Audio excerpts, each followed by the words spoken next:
আচ্ছা ভাবি, নাসির ভাইয়া বাসায় খেলাধুলা কেমন করে? সি ভাইয়া, এটা কি বলেন? এটা বলা যাবে না, এটা তো শুধু আমি জানি। কালকে একটা নতুন খাট কিনে আনলাম। না আসলে ভাবি, আমি ওই খেলার কথা বলতেছি না, উনি বাসায় ক্রিকেট খেলে কেমন। ও ভাইয়া, সরি সরি সরি, আমি ভেবেছি আপনি খাটের খেলার কথা বলছেন। ও সরি, না ক্রিকেটও এমনিতে ভালো খেলে, ইভেন খেলোয়াড় হিসাবেও খুবই ভালো এবং অলরাউন্ডারই বলতে পারেন। সব ধরনের খেলা ও পারফেক্টলি করে এবং আমি অনেক স্যাটিসফাই। অ্যাটলিস্ট রাকিবের চাইতেও ভালো খেলোয়াড় ভালো খেলে ভাইয়া। তার মানে রাকিব ভাই একটু দুর্বল? হ্যাঁ হ্যাঁ, এই জন্যই তো আমি চলে আসছি ওর কাছ থেকে।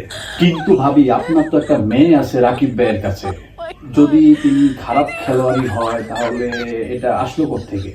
আসছে আসছে, এটা আমি ম্যানেজ করে নিয়েছি। কারণ হচ্ছে কোনো না কোনো ভাবে তো ম্যানেজ করতেই হতো, তাই না? কারণ যেহেতু দরকার, একা তো থাকা যায় না, একটা বেবি দরকার ছিল, তো আমি ম্যানেজ করে নিয়েছি, ম্যানেজ করে নিয়েছি। আচ্ছা ভাবি, এই যে একটা ঈদ গেল, কিন্তু এই ঈদেও আপনি আপনার সন্তানের খোঁজ খবর কিছুই নেননি, এটা কেন?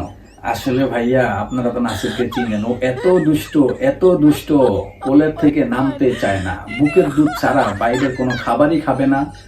এই জন্য ওকে রেখে কোথাও যেতেও পারি না, কারো কোনো খোঁজ খবরও নিতে পারি না। আই এক্সট্রিমলি সরি ভাইয়া।